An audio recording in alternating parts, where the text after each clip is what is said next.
الدكتور بالقاسمين. مساء الأسر، مساء الله يحفظ شيوخنا وشعبنا المقيمين ويحفظ كل الدول الخليجية والعربية والإسلامية. اليوم بنسوي سمك صافي صنيفي يكسمين ومدهن. سمك صافي صنيفي المطفي، يعني بالتسبيكة مع العيش بالشبت. الشبت هذا في ناس يسموه شبت، في ناس يسمونه شبنت، احنا نسميه شبت. تمام؟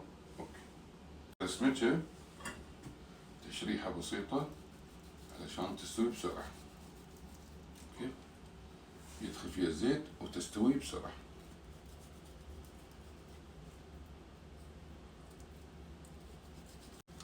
شي خطوط تستوي بسرعة عشان نحطها بالزيت وهو حار 3 دقائق 4 دقائق، والجنب الثاني نفس الشيء 3 دقائق 4 دقائق. الزيت اللي بنقلب فيه السمك بنقليه بدون أي توابل. بنسوي التسبيكة اللي بنغرق فيها السمك. أول شيء عندك قاع الجدر زيت ذرة، ما تبي حط سمن، ما تبي حط زبدة، اللي تبي أهم شيء قاع الجدر شوف كله زيت ودايركت قبل ما يحر الزيت، والنار لازم تكون عالية. فلفل سبايسي، ما تحب سبايسي حط فلفل حلو، وكمية بصل. بسم الله. هذا بصل وسبايسي وتعطيه على نار عالية، واول ما يبدا ياخذ اللون البرونز الخفيف تنزل عليه الزنجبيل والثوم، ولكن انا ما عندي زنجبيل بحط بس ثوم. السمك الصافي شوف شكله صافي صنيفي، في صافي بسكوت يعني الصغير، وفي صافي العادي. هذا الصافي تقريبا يجي من عمان او خورفكان او الجزيره. صافي صنيفي. الحين بنحط الثوم والزنجبيل. بسم الله الرحمن الرحيم. حط كميه ثوم، لا تخاف لا تخاف، يعطيك نكهه جميله. نحرك الثوم مع الزنجبيل. طبعا انا عندي زنجبيل احطه مكعبات في الثلج، مكعبات في الفريزر، واطبخها لين او اول ما اطبخ اطلع مكعب مكعبين على حسب الحاجه، او اجيب فريش. شوف تشريحه بسيطه، تشريحه بسيطه حسب تستوي 3 دقائق على حسب النار اللي عندك، او 4 دقائق الجنب الاول بعدين الجنب الثاني 4 دقائق. بسم الله. ننزل الحبه الثانيه والحبه الثالثه. بسم الله. عندنا السمك بدون توابل، بنحطه بعدين بالصوص ياخذ نكهه التوابل من الكشني. السمك لا تحركه ابدا، على سبه السمك ما يلصق تحت وبعدين يخترق، يعني السمك تنزلها لا تحركه 3 دقائق بعدين اقلبها القلبه الثانيه. شوف البصل كيف خد لون. ملعقه طعام، اذا كميتك بسيطه حط نص المكونات اللي انا احطها.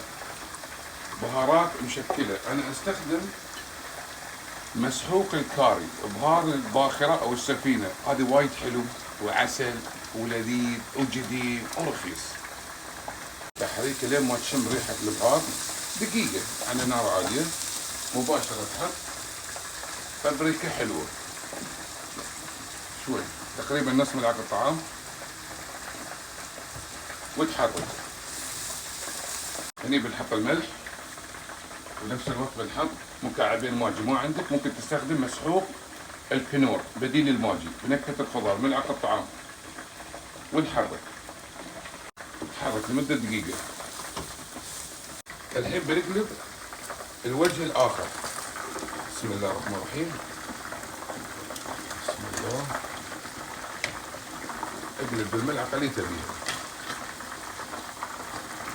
نعطيها 4-5 دقائق. معجون الطماط بنحط ملعقة طعام، ملعقتين 3 4، ونشوحها لمدة 3 دقائق لين ما تشم ريحة معجون الطماط. هذا هني نعمل زوالة، ننزل المعجون ونشوح لمدة دقيقة نار عالية. شوف الحين كيف المعجون يتسبك. تغطي فوق التسبيكة 2 سنتي، وأول خط ثاني خط. نزل ماي. بسم الله الرحمن الرحيم.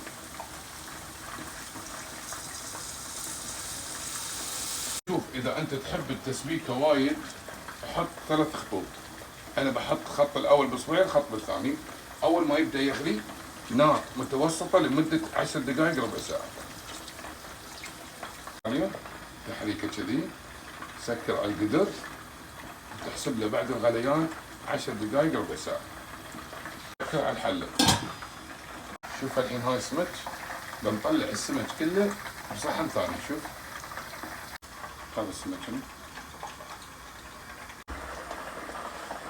بدأ يغلي، ننزل كمية طماط. بسم الله الرحمن الرحيم. طماطة فريش يعطيك نكهة ولذاذة. تحريكة بسيطة نفس ما خبرناكم. أول ما يبدأ يغلي تحسب له 10 دقائق، ربع ساعة، 20 دقيقة عادي. بس أهم شيء تقايس الملح. شوف الملح يبي له زيادة ولا نقصان. ملحه مضبوط. القلبة الثانية شوف سمكة ما أحب أجربها. شوف بأي شيء إنها ما تتجرب. 4-5 دقائق الجنب الأول، بعدين الجنب الثاني 4-5 دقائق على نار عالية. هذا عندنا هني تسبيكتنا اللي بنغرق فيها وبنطفي فيها السمك الصافي. خليه مكشوف، تاخذ راحتها بالتسبيك على نار هادية. هني تحب شوي حموضة ممكن تحط ليمون أسود مطحون، نص ملعقة طعام، ربع ملعقة طعام، على حسب الكمية اللي أنت مسويها. يعطي نكهة وايد جميلة. لومي أسود مطحون، أو تحط حبات تخليه يتسبك مع نكهة الليمون الأسود المطحون. سمكنا داخل الصوص. بسم الله الرحمن الرحيم. وبعدين نحطه بالصحن ونصب عليه من التسبيكة. بسم الله الرحمن الرحيم.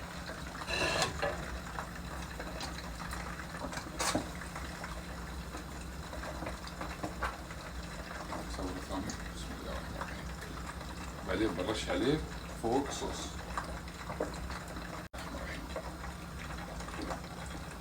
هذه مطفي السمك. طبعا كمية وايد، لو كميتي بسيطة كنت حطيتها دايركت بالجدر، ولكن جميلة. إذا السمك فريش لا تتبله، حرام. سوي صوص وخليه يتشرب فيه. هذا لمرقة سمك المطفي. تبي صوص أخف حط خفيف. جديدة مو نفس القدر. تبي تغسل الجدر كيفك، ولكن احنا بنعطيها قاع الجدر زيت ذرة وايد. خفف الكمية قبل ما يحر الزيت. حط الشبت او الشبنت كيفك، سمي اللي تبي. تحريكه ونار عالية. عيش بسمتي جواتل، استخدم اي نوع بسمتي عندك. بغسله وبنظفه وما بخليه منقوع بالماء، بنزله دايركت على الماء. لين فوقي عادي. ترى نكهة الجدر من نكهة عيشنا. شبت نحط لين ما تحس شميت ريحته. ها بسم الله الرحمن الرحيم. بننزل العيش اللي غسلناه بدون ما نقع بالماء، لان احنا بنحطه على ماء بارد. بسم الله. ننزل كل حبة رز بنعمة زوالة. بنحط ماء اول اصبع من اصبعك، اول خط. بنحط نص فنجان قهوة، زيت ذرة او سمن كيفك، وتحط الملح اللي تبيه. حط الملح اللي تبيه. تحريكة بسيطة. واول ما يغلي الجدر تمام، تحسب له لين ما تصير في شيء يعني شفت الفقاعات، او انه يكون في ماي شيء بسيط. نار شمعة وتكتمه بقصدير وورق زبدة اللي تبيه لمدة 25 دقيقة. القدر بدأ يغلي، نحركه كذي. أول ما تحس إن الماي بقى شيء بسيط، خلي نار شمعة صغيرة، نار صغيرة، وتكتب عليه بالقصدير أو ورق الزبدة، وتخليه 25 دقيقة. عجبني. فقاعات تكتب عليه ونار شمعة لمدة 25 دقيقة. الرحمن الرحيم. هذا عيشنا فنثري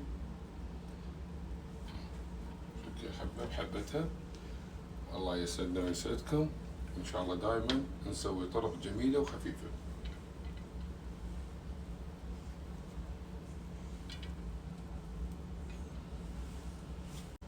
تسلم الأيادي اللي أنا سويته.